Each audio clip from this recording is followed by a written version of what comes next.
Hello everyone, চলে এসেছি একটি নতুন ভিডিও নিয়ে। আর আমি এসেছি বাপের বাড়ি, তো কালকে এসেছি আর ভিডিওটা করা হয়নি। আজকে এখান থেকে আমি শুরু করলাম। আর সারাদিন তো বৃষ্টি পড়ছে, কোথাও তো বেরোতে পারছি না, যে কোথাও একটা যাব তো তারও উপায় নেই। আর ওকে দেখো বৃষ্টিতে কীরকম করছে, মজা পাচ্ছে। এইদিকের ঘরেও আবার এসে যে ছুটাছুটি করছে।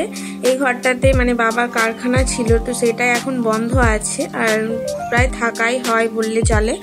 অনেকদিন পর মামা বাড়ি এলে তো তাই এদিক ওদিকে ছুটবেই, কারো কথা শুনবেই না এখন।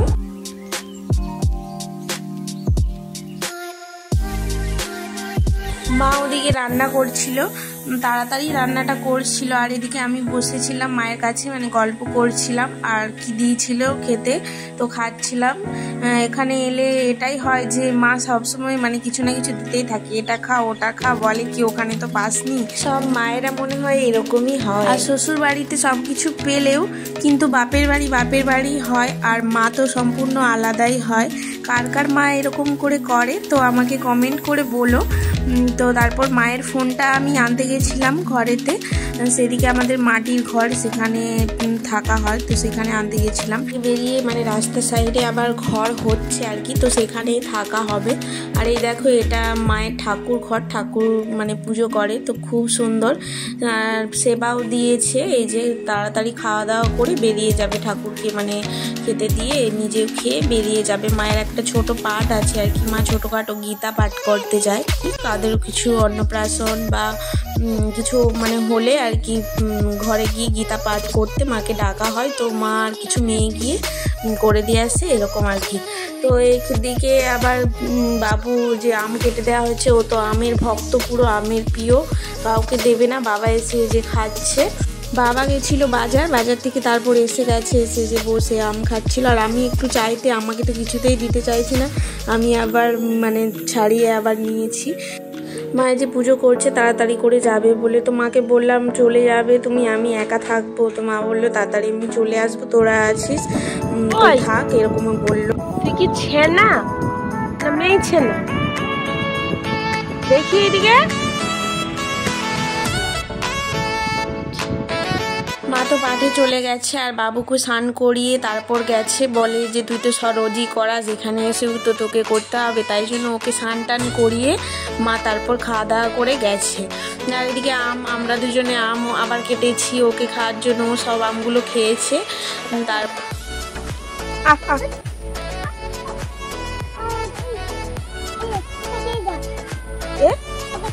আজকে রান্না হয়েছিল শাক ভাজা, কাঁচকলা ভাজা, আর বাবা মাছ এনেছিল, মাছ ভাজা করেছিলাম, আর আগের দিনে মাছ করেছিল, তো সেটা দিয়ে আলু দিয়ে ঝোল হয়েছে।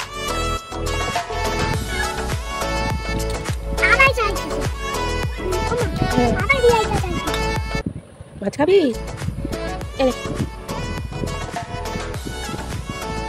মাছও দিচ্ছিলাম বলে বিড়ালটা ওখানে বসেই ছিল, যায়নি। আর সেই সুযোগে বাবু এই যে খেয়ে নিচ্ছিল, বিড়ালটাকে দেখে দেখে দিচ্ছে মাছ, তো দেখে দেখে খেয়ে নিচ্ছে। আর বাপের বাড়িতে এলে একটা আলাদাই শান্তি থাকে, যখন যা ইচ্ছে করো, ঘুমো, ফোন দেখো, কোনো ব্যাপারই না, কোনো চাপই থাকে না। আর শ্বশুর বাড়িতে তো পরপর কাজই লেগে থাকে, মানে চাপ থাকে প্রচুর, পরপর একটা শেষ হলো তো আরেকটা কাজ চলে এলো, ফাঁকি পাওয়া যায় না। চলে, অনেক কিছু বলা তো হয়েই গেল, এবার আমি বাবুকে খাইয়ে নিই।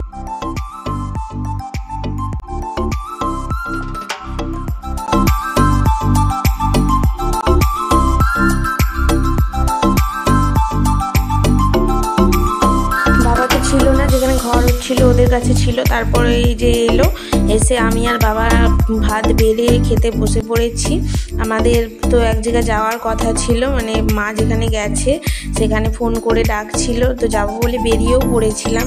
এত বৃষ্টি হচ্ছিল, যেতে আর পারিনি। বাবু তো ওই যে জামা পরে আছে, দেখতেই পাচ্ছ, বেরিয়ে আছে, যেতে আর পারলাম না। বাড়িতে যেহেতু রান্না হয়েছে, বাবা বলে রান্না যখন হয়েছে তো খেয়েই নি বাড়িতে। আর আমার ছেলে তো আবার বসে পড়েছে আমাদের সাথে আম নিয়ে, মানে আমরা আম কেটেছি খাওয়ার জন্য, তো আবার আমাদের কাছে বসে পড়েছে আম খাওয়ার জন্য। আর খেয়ে টেয়ে তারপর আমার আমটাকেও মানে তুলে নিচ্ছে, এরকম অবস্থা। ওর আমটা ও খেয়েছে, আবার আমার আমটাকেও তুলে মানে ও খাবে। বাবা তো শুধুই বলছে যে খাক খাক, সব খাক, ওকে আবার দিয়েও দিচ্ছে না খেয়ে, তো তারপর আমিও ওকে দিয়ে দিলাম, ও খেলেই আমার শান্তি, তাই না? খাওয়া দাওয়া তো করে ঘুমিয়ে পড়েছিলাম একটু, তার মাঝখানে 1 ঘন্টা পরে তো মা চলে এসেছিল। আর বিকেলবেলায় তারপর গেছিলাম আমাদের যে ঘর হচ্ছে, মানে রুম হচ্ছে এই যে এখানে, তো ঘর দেখতে এসেছিলাম কেমন মানে কতটা কি হলো এরকম। মা তো আবার বলছিল পরের বারে এসে দেখবি ঘর তখন ফিটিং হয়ে গেছে আর এখানেই থাকবো তখন। তারপর এই যে আমি একটু ভিডিও করছিলাম, ফটো টটো তুলছিলাম। তো মাঠের ধারে ঘরটা খুব সুন্দরও লাগছিল। এই ঘরটা তো আগে থেকেই হয়েছিল, কিন্তু ভাড়ায় দেওয়া ছিল, দোতলা ভাড়ায় দেওয়া ছিল, নিচের তলাতেও ভাড়ায় দেওয়া ছিল। কিন্তু যেহেতু মাটির ঘরে থাকে তো এখন আর মাটির ঘরে থাকা মানে সম্ভব হচ্ছে না। বৃষ্টি ঝড়ের সময় প্রচুর তো অসুবিধে হয়, সব ভেঙে গেছে। বেশ পুরনো, কবে একবার বন্যা হয়েছিল, তারপরে মাটির বাড়িটা তৈরি হয়েছিল, তারপর থেকে সেখানেই থাকা হয়। আর পাশেই দেখো টাওয়ার আছে ফোনের, মানে কোনো অসুবিধেই হবে না। আজকের মতো আমি ভিডিওটা এখানেই শেষ করছি। তোমাদের যদি ভালো লাগে এরকম আরও বিভিন্ন ব্লগ দেখতে আমার চ্যানেলটিকে সাবস্ক্রাইব করো, লাইক কমেন্ট শেয়ার তো করোই। আমাকে একটু ভালোবাসা দিয়ে পাশে থেকো বন্ধুরা। আসছি আবার নেক্সট ভিডিওতে, ততক্ষণ তোমরা সুস্থ থেকো এবং ভালো থেকো। টাটা।